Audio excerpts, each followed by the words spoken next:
नमस्कार प्रिय विद्यार्थियों, मैं अमित कुमार शर्मा आप सभी विद्यार्थियों का आरजेसी ऑनलाइन इंस्टीट्यूट के डिजिटल प्लेटफॉर्म पर हार्दिक स्वागत करता हूं, अभिनंदन करता हूं। प्रिय विद्यार्थियों, हमारे द्वारा जेट प्रतियोगी परीक्षा में आए हुए वस्तुनिष्ठ प्रश्नों पर विशेष चर्चा चल रही थी, जिसमें हम सन 2017 जीव विज्ञान विषय के पार्ट फर्स्ट को पूरा कर चुके थे। आज हमारे द्वारा सन 2017 के जीव विज्ञान विषय के पार्ट सेकंड को कंप्लीट किया जाएगा और ये वो प्रश्न है बच्चों जो आप लोगों के लिए आगामी होने वाली प्रतियोगी परीक्षाओं में बहुत ही महत्वपूर्ण साबित हो सकते हैं। तो चलिए आज मैं स्टार्ट करता हूँ 2017 बायोलॉजी पार्ट सेकंड को। तो देखिए बच्चों, हमारा जो पहला प्रश्न आपके सामने आ रहा है, पहला प्रश्न है कि तर्कु तंतु बने होते हैं। बच्चों, ये तर्कु तंतु इसे कहते हैं हम लोग इंग्लिश में स्पिंडल फाइबर। ये स्पिंडल फाइबर होते क्या हैं, पहले तो ये पता हो और फिर हम बात करेंगे ये तर्कु तंतु किसके द्वारा निर्मित होते हैं। तो मैं आपके सामने अभी चर्चा करूंगा कि सब तर्कु तंतु क्या हैं। जब तक अपन को यही नहीं पता चलता कि सब तर्कु तंतु क्या होते हैं तो फिर हम इसके आगे की बात नहीं सोच सकते। तो मैं बात कर रहा हूँ यहाँ पे आपके सामने कि सब तर्कु तंतु क्या है। मान लीजिए मैंने आपके सामने एक कोशिका विभाजन की छोटी सी सूची आपके सामने रख रहा हूँ। ये मेरे पास क्या है बच्चों, ये मेरे पास में कोशिका विभाजन में आपने देखा होगा कि ध्रुवों का निर्माण होता है और ध्रुवों के निर्माण के साथ साथ आपने गौर करके देखा कि ध्रुवों के निर्माण के साथ साथ यहाँ पर कुछ विशेष प्रकार के ध्रुवों से धागे बनना आरंभ हो जाते हैं।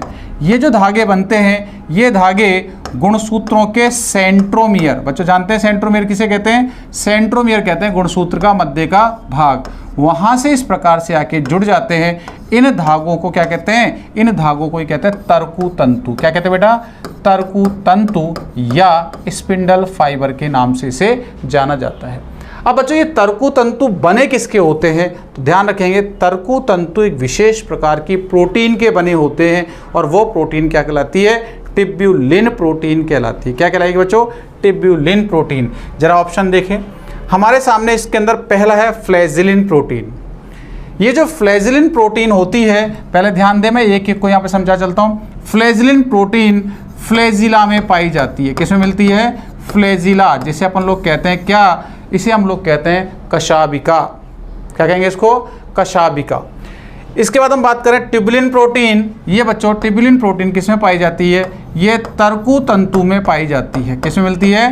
तर्कु तंतु के अंदर मिलेगी। एक्टिन और मायोसिन की बात करें तो ये दोनों प्रोटीनें पेशी में पाई जाती है। किसमें मिलती है? पेशियों में मिलती हैं। तो आपको यहाँ ध्यान रखना है कि एक प्रश्न से आपको छोटे छोटे बहुत सारी बातें पता चलती हैं कि तर्कु तंतु का निर्माण कौन सी प्रोटीन के द्वारा होता है? टिब्यूलिन प्रोटीन के द्वारा होता है। इसलिए हमारा जो सही विकल्प है यहाँ पे वो कौन सा है? ऑप्शन संख्या बी। लेकिन बच्चों यहाँ पर यह भी ध्यान रखना कि तर्कु तंतु का जो निर्माण हो रहा है टिब्यूलिन प्रोटीन से होता है। ये सूत्री विभाजन के समय क्या करते हैं? इन गुणसूत्रों को खींचने का कार्य करते हैं, अर्थात अपने ध्रुवों की तरफ ले जाने का कार्य करते हैं। तो हमारा पहला प्रश्न आप लोगों के समझ में आ गया होगा। नेक्स्ट प्रश्न पे चलें बच्चों। हमारा जो नेक्स्ट प्रश्न है बहुत ही अच्छा प्रश्न है। इस प्रश्न के बारे में अपन देखें तो क्या कहता है? 16S RNA पाए जाते हैं। 16S RNA, ध्यान रखेंगे 16S RNA किस में पाए जाते हैं? तो ध्यान देना, RNA के द्वारा राइबोसोम का निर्माण किया जाता है। तो राइबोसोम की मैं छोटी सी बात करूं तो राइबोसोम कितने प्रकार के होते हैं और कौन कौन से इसमें उप इकाइयाँ पाई जाती हैं? ध्यान देना, मैं बात कर रहा हूँ राइबोसोम की। किसकी बात कर रहे हैं बेटा? राइबोसोम की बात कर रहा हूँ। राइबोसोम दो प्रकार के होते हैं, सुना होगा आपने। एक होता है 80S प्रकार का और एक होता है 70S प्रकार का। सुना है आप लोगों ने? 80S और 70S। इसे तो कहते हैं यूकैरियोटिक और इसे कहते हैं प्रोकैरियोटिक राइबोसोम। अब हम बात कर रहे हैं यहाँ पे 80S में दो इकाइयाँ होती हैं। एक होती है 60S और एक होती है बच्चों 40S। 60S और 40S। और एक होती है इसके अंदर 70S के अंदर 50S और एक होती है इसके अंदर 30S। लेकिन आपको पता है 60S, 40S, 50S और 30S भी छोटे छोटे किसकी बनी होती है? आरआरएनए के द्वारा निर्मित होती हैं, छोटी छोटी उप इकाइयों की बनी होती है। 60S की बात करें तो बच्चों ध्यान रखना 60S में क्या क्या होता है। 60S में 28S क्या होता है? 28S आरएनए होता है। साथ में इसके अंदर 5.8S होता है और साथ में 5S पाया जाता है। 40S की बात करें तो इसमें 18S होता है। 50S की बात करें तो इसमें 25S और साथ में क्या होता है? इसके अंदर 7 के अंदर इसमें 5S होता है।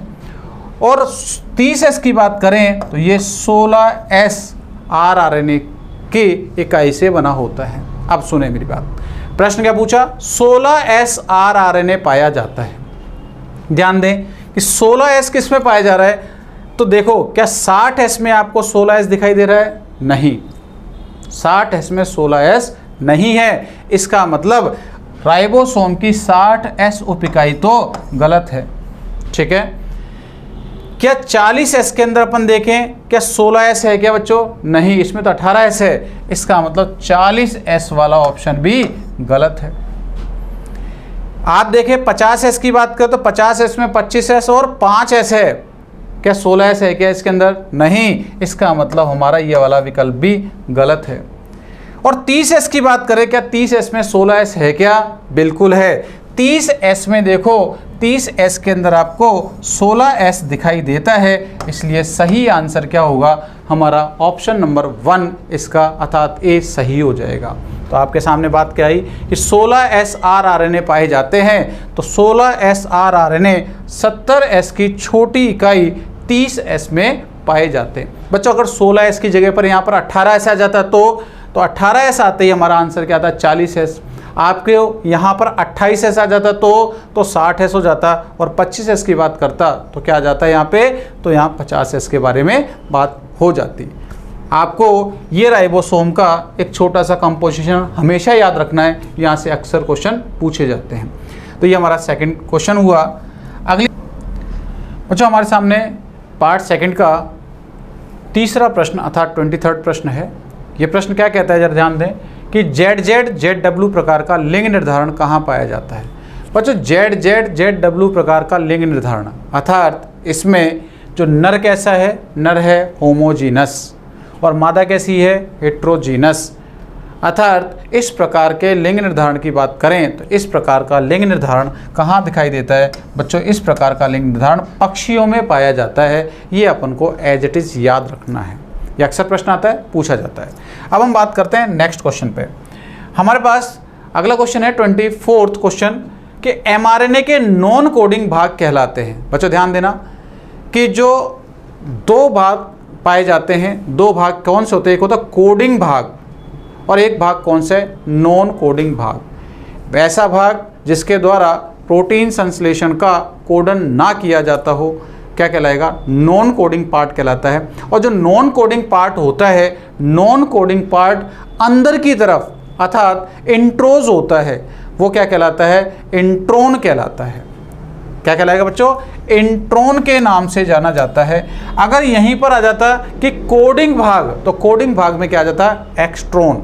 ध्यान रखेंगे आप कि यहाँ पर नॉन कोडिंग पार्ट क्या कहलाता है? इंट्रोन, जबकि कोडिंग पार्ट क्या कहलाता है? एक्सट्रोन। आपसे पूछा क्या था? आपसे नॉन कोडिंग पूछा गया है, इसलिए सही विकल्प क्या आएगा हमारे पास में?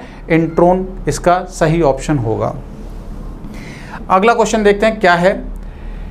न्यूक्लियोसोम में कौन से स्टोन प्रोटीन पाए जाते हैं? बेटा एक तो ये अपन को पता होना चाहिए कि न्यूक्लियोसोम क्या है। तो ध्यान देना कि गुणसूत्र की संरचनात्मक इकाई न्यूक्लियोसोम कहलाती है। क्या कहलाती है? न्यूक्लियोसोम कहलाती है।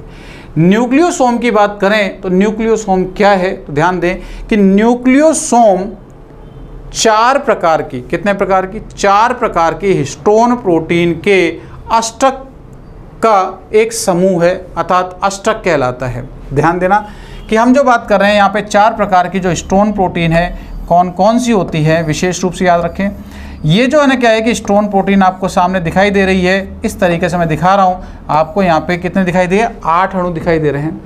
ये जो 8 अणु होते हैं इसमें क्या क्या होता है? इसके अंदर अपन को ध्यान रखना, इसके अंदर H2A, H2A, H2B, H3 और H4, H2A, H2B, H3 और H4, ये कॉमन रूप से क्या कहलाता है? अष्टक कहलाता है। कहना क्या चाह रहा हूँ कि H2A, H2B, H3 और H4 इन 4 हिस्टोन प्रोटीन के 8 अणु, अर्थात 2-2 अणु, टोटल कितने हो जाएंगे?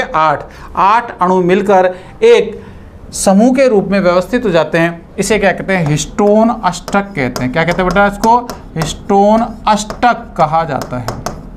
ये जो हिस्टोन ऑक्टेट बना, इस हिस्टोन ऑक्टेट को डीएनए के 2.25 कुंडलन, किसकी बात कर रहा हूँ? डीएनए के 2.25 कुंडलन इस तरीके से इसको घेर कर रखते हैं। जैसे इसको घेर के रखते हैं तो इस प्रकार का जो ये संरचना है, इसे कहते हैं अपन लोग क्या? इसे अपन लोग कहते हैं न्यूक्लियोसोम।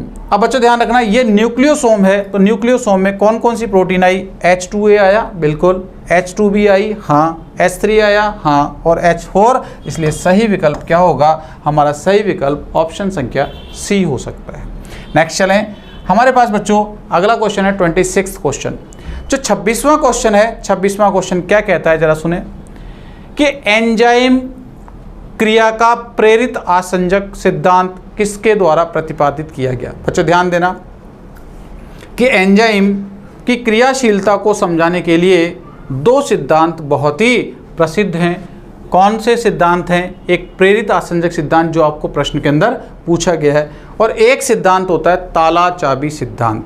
किसकी बात कर रहे हैं? एक है प्रेरित आसंजक सिद्धांत और एक है कौन सा? ताला चाबी सिद्धांत। अब हम बात करें कि जो प्रेरित आसंजक सिद्धांत है ये क्या है और ताला चाबी सिद्धांत क्या है, तो ध्यान रखना क्रियाशीलता को समझाने के लिए पहला सिद्धांत 1898 में, किसमें? 1898 में एमिल फिशर के द्वारा दिया गया था। उसे तो कहते थे ताला चाबी सिद्धांत। तो ध्यान देना, जो एमिल फिशर है, इन्होंने कौन सा सिद्धांत दिया था? इन्होंने तो दिया था ताला चाबी सिद्धांत। ताला चाबी सिद्धांत, ये ध्यान रखेंगे, कई बार प्रश्न पूछा जाता है। तो ताला चाबी सिद्धांत तो इनके द्वारा आया। तो फिर दूसरा सिद्धांत कौन सा था? जो 1966 में आया। कब आया बच्चों? 1966 के अंदर आया। तो 1966 में जो आया था उसे कहते हैं क्या? प्रेरित आसंजक सिद्धांत। और ये किसके द्वारा दिया गया था? ये दिया गया था कॉसलैंड के द्वारा। तो आंसर सही कौन सा आएगा? कॉसलैंड के द्वारा प्रेरित आसंजक सिद्धांत, या इंग्लिश में इंड्यूस्ड फिट थ्योरी के नाम से इसे जाना जाता है। ठीक है, आगे चलें। तो ये हमारा प्रश्न संख्या 26वां है जो एंजाइम की क्रियाशीलता से संबंधित था। नेक्स्ट हम बात करें क्वेश्चन नंबर 27। 27 क्या कहता है कि पेप कार्बोक्सिलेज CO2 स्थिरीकरण का मुख्य एंजाइम है। बच्चों ये पेप कार्बोक्सिलेज क्या है? पहले तो ये पता होना चाहिए। लिखने का तरीका है, इसे कहते हैं PEP कार्बोक्सिलेज। क्या कहते हैं इसको? PEP carboxylase. ये जो PEP कार्बोक्सिलेज है, ये एक ऐसा एंजाइम है जो कि CO2 स्थिरीकरण में एक महत्वपूर्ण भूमिका निभाता है। तो आप ध्यान रखना, ये कितने कार्बन वाला है PEP? ये है 3 कार्बन वाला। कितने कार्बन वाला बच्चों? 3 कार्बन वाला है। और जब आपको पता है कि हमने बात की थी C4 चक्र की, तो C4 चक्र में हमने देखा था कि जब हमारे इस चक्र में CO2 का ये चक्र चल रहा है, C4 चक्र, ये C4 चक्र बच्चों 2 प्रकार से 2 जगह पे संपन्न होता है। एक जगह कहाँ होगा? एक तो होगा मीजोफिल कोशिका में। ये कहाँ होता है बेटा? मीजोफिल में। और ये कहाँ होता था? बंडल शीथ में, जिसे कहते थे पूलाच्छद बंडल शीथ। अब हम बात करें इस चक्र में सबसे पहले जब CO2 प्रवेश करती थी मीजोफिल में, तो इसको किसके द्वारा भीतर की ओर ले जाया जाता था? PEP के द्वारा, फास्फोइनोल पायरुविक एसिड के द्वारा। और ये 3 कार्बन वाला PEP 1 कार्बन वाली CO2 को चक्र में प्रवेश कराता था और पहला स्थायी उत्पाद बनाता था OAA। क्या बनता था, OAA। तो यहाँ पर जो है ना क्या एक सी मदद हो रही है, तो ये मदद किसके द्वारा की जाती थी, ये मदद की जाती थी PEP कार्बोक्सिलेज के। चूंकि इसमें बनने वाला पहला उत्पाद कितने कार्बन का है, 4 कार्बन का था, इसलिए इसे कहते थे C4 चक्र। क्या कहते हैं बच्चों, C4 चक्र कहते थे।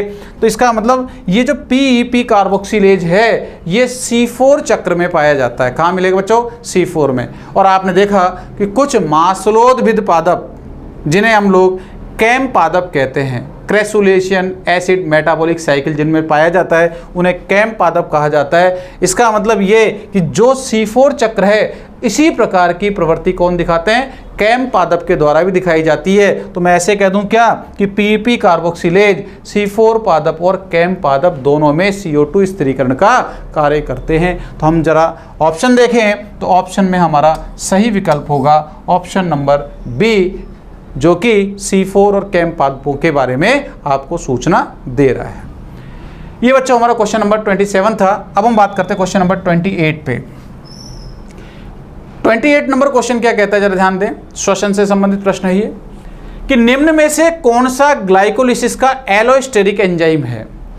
बच्चों यहाँ एक शब्द आ रहा है एलोस्टेरिक एंजाइम। पहले तो ये पता होना चाहिए कि एलोस्टेरिक एंजाइम कहते किसे हैं। तो एलोस्टेरिक एंजाइम वो एंजाइम होते हैं जो कि आधारीय पदार्थ अर्थात जो भी हमारा बेसल सब्सटेंस है उसकी प्रकृति को परिवर्तित कर देते हैं, उसके साथ किसी विशेष समूह को जोड़ने का कार्य करते हैं और जोड़कर उसे परिवर्तित कर देते हो। ऐसे एंजाइम एलोस्टेरिक एंजाइम कहलाते हैं। तो हम जो बात करें ग्लाइकोलिसिस की बात करें तो ग्लाइकोलिसिस की क्रिया के अंदर आपने देखा होगा जो पहला पद होता है ग्लूकोज से क्या बनता है, ग्लूकोज 6 फॉस्फेट बनता है। तो ग्लूकोज से ग्लूकोज 6 फॉस्फेट बन रहा है, अर्थात ग्लूकोज में फॉस्फेट समूह को जोड़ा जा रहा है। एक छोटे से समूह को जोड़कर उस ग्लूकोज की प्रकृति को क्या किया गया, वहाँ पर थोड़ा सा परिवर्तित किया गया। इसलिए पहले पद में काम आने वाला एंजाइम कौन सा था, हेक्सोकाइनेज। कौन सा था भैया, हेक्सोकाइनेज। इसलिए यहाँ पर हाँ सही आंसर जो हमारा होगा वो होगा ऑप्शन संख्या सी। ठीक है, नेक्स्ट बिंदु बच्चों, अगला हमारा जो क्वेश्चन है ये एक मोस्ट इंपॉर्टेंट प्रश्न है, अक्सर पेपर में पूछा जाता है। ये जो प्रश्न है बच्चों, ये प्रश्न हमारे लिए इतना इंपॉर्टेंट है कि आपको ये केमिस्ट्री में मिल जाता है, आपको ये एग्रीकल्चर में मिल जाता है, आपको ये बायोलॉजी में भी मिल जाता है। ध्यान दें कि कौन सा हार्मोन पादपों में त्वरित प्रतिक्रिया को प्रदर्शित करता है या प्रेरित करता है। क्या कहा उसने बच्चों तुमसे कहा ट्रिपल रेस्पॉन्स। ये जो ट्रिपल रेस्पॉन्स क्या होता है, ध्यान देना। यहां पर हम बात कर रहे हैं जो हार्मोन्स होते हैं, हार्मोन्स मोस्टली सिंगल रेस्पॉन्स दर्शाते हैं। अर्थात कुछ ऐसे हार्मोन है जो क्रिया की जो भी किसी भी पादप में वृद्धि की क्रिया को प्रेरित करते, तो उनका एक ही उद्देश्य होता है कि वृद्धि की क्रिया को प्रेरित करना। जैसे आपने सुना ऑक्सिन, जिब्रेलिन इत्यादि। कुछ ऐसे हार्मोन होते हैं जो कि वृद्धि की क्रिया को रोकने का काम करते हैं, जैसे आपने सुना होगा एब्सिसिक एसिड ABA। लेकिन ये त्वरित रेस्पॉन्स या त्वरित प्रतिक्रिया का मतलब क्या है कि एक ऐसा हार्मोन भी है इन हार्मोनों की श्रेणी में कि जो कि वृद्धि की क्रिया को प्रेरित भी करता है, वृद्धि की क्रिया को संदमित भी करता है, अर्थात दोनों प्रकार के कॉमन कैरेक्टर दिखाता है। इसलिए इसे क्या कहते हैं, ट्रिपल रेस्पॉन्स कहा जाता है। तो बच्चों ध्यान दें, ऐसा हार्मोन आपने सुना होगा इथाइलिन कहलाता है। क्या कहलाता है, इथाइलिन। सुनेंगे आप लोग, इथाइलिन। इस इथाइलिन की बात करें, इथाइलिन के बारे में आपने बच्चों सुना होगा, इसे फल पकाने वाला, ध्यान रखेंगे, फल पकाने वाला हार्मोन भी कहते हैं। क्या कहते हैं बच्चों इसको, फल पकाने वाला हार्मोन या फ्रूट रैपनिंग हार्मोन कहा जाता है। ये क्या है, ये एक प्रदूषक भी होता है। प्रदूषक समझते हैं, जो प्रदूषण भी उत्पन्न करता है। और इसका सूत्र क्या होता है, जरा देखें इसके अंदर, क्या इथाइलिन हमें दिखाई दे रहा है, क्या बिल्कुल दिखाई दे रहा है। इसे कहते हैं C2H4। क्या कहते हैं बेटा इसको, C2H4। और केमिस्ट्री में कई बार इसे CH2 H2 double bond CH2 के नाम से भी दिखाया जाता है। तो हमारे लिए इथाइलिन की बात करें तो इथाइलिन एक ऐसा हार्मोन है जो पादपों में ट्रिपल रेस्पॉन्स की क्रिया को प्रेरित करता है। ये हार्मोन एक प्रदूषक होता है, गैसीय प्रकृति में पाया जाता है और ये हार्मोन फल पकाने का कार्य करता है। ICR में बेटा 2 साल बायोलॉजी में लगातार प्रश्न आया है कि फल पकाने वाला रसायन, ऑप्शन था इथाइलिन। अगली साल यही प्रश्न फिर पूछा गया कि फल पकाने वाला रसायन, तो अब इथाइलिन ना देकर आपको इस फॉर्म में दिया गया था। तो ये भी याद रखेंगे इथाइलिन को C2H4 के नाम से जाना जाता है। नेक्स्ट जो क्वेश्चन हमारा बच्चा तीसरा, वो 30 नंबर क्वेश्चन है। ये 30वां नंबर क्वेश्चन है कि लाल प्रकाश अवशोषित किया जाता है। तो आपने सुना होगा लाल प्रकाश, सुदूर लाल प्रकाश नाम सुने होंगे। तो जो लाल प्रकाश होता है, तो लाल प्रकाश का जो अवशोषण होता है वो फाइटोक्रोम के द्वारा किया जाता है। बच्चों किसके द्वारा करते हैं? फाइटोक्रोम। फाइटोक्रोम कहाँ पाया जाता है? फाइटोक्रोम कोशिका की कोशिका झिल्ली में पाए जाते हैं और ये लाल प्रकाश को अवशोषित करने का कार्य करते हैं। आपको इतना ही याद रखना है। तो यहाँ ध्यान रखें कि फाइटोक्रोम इसमें सही आंसर है। लेकिन बच्चों हमारे साथ 2 ऑप्शन दिखाई दे रहे हैं, फाइटोक्रोम का सक्रिय रूप और फाइटोक्रोम का निष्क्रिय रूप। तो ध्यान रखेंगे कि फाइटोक्रोम का जो सक्रिय रूप होता है वो क्या करता है? वो तो सुदूर लाल, फार रेड को अवशोषित करके लाल में परिवर्तित हो जाता है, जबकि निष्क्रिय रूप क्या होता है? लाल के द्वारा प्रदर्शित किया जा रहा है। इसलिए सही आंसर क्या आ जाएगा? फाइटोक्रोम का निष्क्रिय रूप इसका सही उत्तर होगा। अब चलें 31 क्वेश्चन पे। 31वां क्वेश्चन बहुत अच्छा प्रश्न है कि भारत में पारिस्थितिकी के जनक किसे कहा जाता है?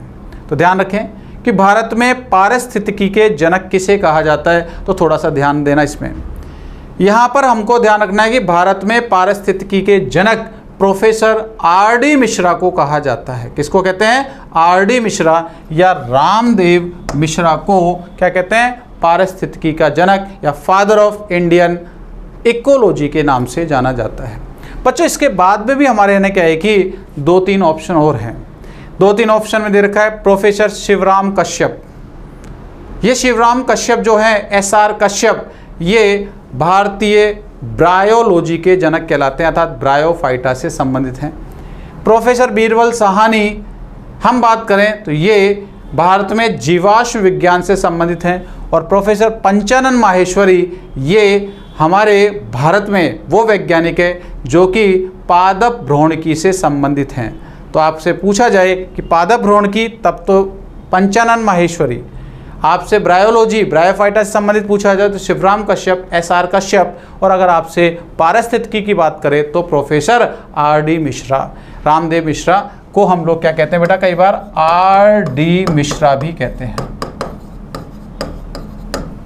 हमारा अगला क्वेश्चन है 32 नंबर क्वेश्चन कि IUCN का मुख्यालय कहाँ स्थित है?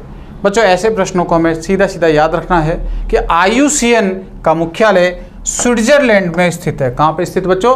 स्विट्जरलैंड के अंदर इसका मुख्यालय स्थित है। अब हम लोग नेक्स्ट क्वेश्चन पे चलते हैं कि भारत में वायु प्रदूषण निवारण और नियंत्रण अधिनियम कब लागू हुआ? ध्यान देना बच्चों कि भारत में वायु प्रदूषण निवारण एवं नियंत्रण अधिनियम कब लागू हुआ? तो ध्यान रखेंगे ये वायु प्रदूषण, एयर पोल्यूशन कंट्रोलिंग एक्ट के बारे में पूछ रहा है। तो air pollution controlling act Bharat के अंदर देखें तो भारत में 1981 में लागू हुआ था। कब लागू हुआ था बच्चों? 1981 में। लेकिन अगर आपसे यहाँ पर वायु प्रदूषण की जगह क्या कहते हैं? जल प्रदूषण। तो जल प्रदूषण की बात करें तो आपको याद रखना है 1974। तो यहाँ ध्यान रखेंगे अगर आपसे पूछा जाए जल प्रदूषण से, तब तो अपन को याद रखना है 1974। अगर आपसे वायु प्रदूषण कहे तो सही आपका आंसर क्या आएगा? 1981 इसका सही उत्तर होगा। अगले प्रश्न पे चले हम लोग। क्वेश्चन संख्या 34, 34वां प्रश्न देखें कि निम्न में से कौन सी राजस्थान की दुर्लभ प्रजाति है? कौन सी राजस्थान की दुर्लभ प्रजाति? जरा देखिए सर, ये जंतु के बारे में पूछ रहा है, पादप के बारे में पूछ रहा है। क्लोरोफाइटम बोरिवेलियनम, फिर कह रहा है कि केशिका और क्यूलेटा, प्रोसोफिस सिनेरिया, मैंजीफेरा इंडिका। अच्छा, ये पादप के बारे में पूछ रहा है। यहाँ पर अपन को ध्यान रखना है कि राजस्थान की पूछ रहा है आपसे, किसकी बात पूछ रहा है? राजस्थान की दुर्लभ प्रजाति पूछ रहा है। तो राजस्थान की दुर्लभ पादप प्रजाति की बात करें तो यहाँ पर आपको एक औषधीय पादप दिखाई दे रहा है, और वो कौन है? क्लोरोफाइटम। क्या ये? क्लोरोफाइटम, जिसे कहते हैं सफ़ेद मूसली। ये सफ़ेद मूसली औषधीय महत्व का एक ऐसा पादप है जिसे इस श्रेणी में शामिल कर दिया गया है। ठीक है, अगला प्रश्न। नेक्स्ट प्रश्न में हम लोग बच्चों चलें तो ऊर्जा प्रवाह का वाई प्रतिरूप, वाई शेप मॉडल किसके द्वारा दिया गया? तो ध्यान रखेंगे कि ऊर्जा प्रवाह से संबंधित जो वाई प्रतिरूप है या फिर वाई मॉडल है, ये किसके द्वारा दिया गया था? ओडम नामक वैज्ञानिक के द्वारा दिया गया। अब बच्चों ध्यान देंगे कि इसका सही उत्तर क्या है? इसका सही उत्तर ईपी ओडम है। क्या बच्चों? ईपी ओडम है। लेकिन कई बार हमारे कुछ किताबें इसको एचडी ओडम के नाम से जानती हैं, जबकि अपन को ईपी ओडम के रूप में इसे याद रखना है। नेक्स्ट चलें। लाइकेन संवेदनशील सूचक हैं। बेटा बहुत ही महत्वपूर्ण प्रश्न है, ये कई बार पूछा जाता है। तो जो लाइकेन होता है, सबसे पहले तो ये पता चले लाइकेन क्या है। तो ध्यान देना बेटा, ये जो लाइकेन है इसे हम लोग हिंदी में कहते हैं शैवाक। क्या कहते हैं इसको? शैवाक कहते हैं। शैवाक क्यों कहते हैं? क्योंकि इसमें दो घटक हैं। एक घटक है शैवाल, जिसे कहते हैं एल्गा। क्या है? शैवाल या एल्गा या एल्गी। और एक घटक होता है कवक, जिसे कहते हैं हम लोग फंगस। तो शैवाल और कवक का आपस में सहजीवन, सिम्बायोटिक एसोसिएशन क्या कहलाता है? शैवाक या लाइकेन कहलाता है।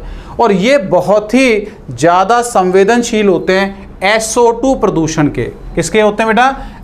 SO2 प्रदूषण के। और आपको पता है कि ये जो SO2 प्रदूषण है ये कैसा है? एक गैसीय प्रदूषक है जो वायुमंडल में फैल जाता है और वायुमंडल में फैलकर वायु प्रदूषण करता है। और इसी के कारण क्या होता है? कई बार अम्लीय वर्षा की भी संभावनाएं उत्पन्न हो जाती हैं। तो हम जो बात कहना चाह रहे हैं कि SO2 प्रदूषण के प्रति संवेदनशील है, और SO2 किसके प्रति है? वायु प्रदूषण के लिए। तो सही आंसर क्या आ जाएगा? ऑप्शन संख्या 20 का बहुत ही एक सुटेबल आंसर होगा। चलें अगला। अरंडी कैस्टर बीन प्लांट। अरंडी जिसे हम लोग क्या कह रहे हैं बच्चों? Castor bean plant. इसका वानस्पतिक नाम क्या है? अच्छा, तो ये ऐसे प्रश्न है बच्चों कि साहब जो कि एक हमारे जर्नल नॉलेज पर आधारित भी होते हैं। तो कुछ ऐसे पादप हैं जैसे अरंडी हुआ, इसके साथ जैसे खेजड़ी हुआ, ऐसे कुछ नहीं कहेगी पादप हैं जैसे जो औषधीय पादप हैं, कुछ तेल देने वाले पादप हैं, कुछ मसाले देने वाले पादप हैं। इनके वानस्पतिक नाम और कुल भी आप लोगों को याद रखने हैं। ये कैसा है? ये अरंडी तेल देने वाला पादप है। तो यहाँ बात कर रहे हैं अरंडी कैस्टर बीन सीड। इसका जो बॉटनिकल नेम होता है रिसिनस, नाम सुना होगा, रिसिनस कॉम्युनिस होता है। और ये रिसिनस कॉम्युनिस इसका सही नाम है। लेकिन बच्चों इसका आपको कुल भी याद रखना है। ये कौन से कुल का है? तो याद रखेंगे ये U4BAC। किसका है ये U4BAC कुल का पादप है। तो ये भी अपन को याद रखना, अरंडी कौन से कुल का? U4BAC कुल का पादप होता है और इसे रिसिनस कॉम्युनिस के नाम से जाना जाता है। ठीक है, अगला चलें। हरित पट्टी आंदोलन किसके द्वारा स्थापित किया गया? ग्रीन बेल्ट जो आंदोलन था ये किसके द्वारा स्थापित किया? तो ध्यान रखना ये साउथ में आरंभ हुआ और इसे चालू करने वाले, स्थापित करने वाले कौन थे? बंगारी मथाई थे। अपन को ध्यान रखना है। आंदोलन आपको विशेष रूप से जो पूछा जाता है वो पूछा जाता है चिपको आंदोलन। तो चिपको आंदोलन में आप सब जानते हैं अमृता देवी वगैरह इसके अंदर विशेष रूप से जाने जाते हैं। लेकिन अभी हम उनसे जो प्रश्न पूछा उसने हरित पट्टी आंदोलन पूछा, तो आंसर क्या आएगा? ए। ठीक है, नेक्स्ट चलें। क्वेश्चन नंबर 39 की बात करें। क्या कहता है 39 क्वेश्चन कि निम्न में से कौन सा पादप वर्सीरेसी कुल का सदस्य है? अब इसमें बात कर रहे हैं कि कौन सा पादप वर्सीरेसी कुल से संबंधित है। ध्यान देना आप लोग, एट्रोपा बेलाडोना। एट्रोपा बेलाडोना की बात करें तो एट्रोपा बेलाडोना तो बच्चों सोलेनेसी कुल का पादप है। किस कुल का है? सोलेनेसी का। प्लांटेगो ओबेटा ये बात करें तो प्लांटेगो ओबेटा की बात करते हैं तो ये प्लांटो जिनेसी कुल का पादप है। कौन से कुल का पादप है? प्लांटो जिनेसी कुल का पादप है। टेकुमेला अंडुलेटा जिसे क्या कहते हैं? इसे कहते हैं रोहिड़ा। क्या कहते हैं इसको? रोहिड़ा। और इस रोहिड़ा को राजस्थान का, क्या कहते हैं इसको बेटा? राजस्थान का राज्यी पुष्प कहा जाता है। तो ध्यान रखेंगे, कई बार ये पूछ लेता है। लेकिन यहां आ रहा कॉमीफेरा वाइटियाची। कॉमीफेरा वाइटियाची जो कि गूगल है, इसकी बात करें तो ये बरसीरेसी कुल का पादप होगा। हमारे लिए सही उत्तर डी होगा। इसे क्या कहते हैं हम लोग? गूगल। ठीक है, आगे चलें। क्वेश्चन नंबर 40, 40वां क्वेश्चन देखें। भारतीय गन्ना अनुसंधान कहाँ स्थित है? तो भारतीय गन्ना अनुसंधान, ध्यान रखना बच्चों, आप कंफ्यूज नहीं हो गन्ने के नाम से। यहां पर क्या पूछा उसने कि भारतीय गन्ना अनुसंधान केंद्र, और भारतीय गन्ना अनुसंधान केंद्र कहाँ है? लखनऊ में स्थित है। कहाँ पे बच्चों? लखनऊ के अंदर स्थित है। तो इस प्रकार हमारा ये 2017 का बायोलॉजी विषय का पार्ट 2 पूरा हुआ। इस प्रकार से आपको इस 2017 के 40 प्रश्न भी ध्यान हो गए होंगे, और उम्मीद यही है कि ये अच्छे प्रश्न हैं। इनमें से 1-2 प्रश्न आपके पेपर में ज़रूर मिले। तब तक के लिए नमस्कार।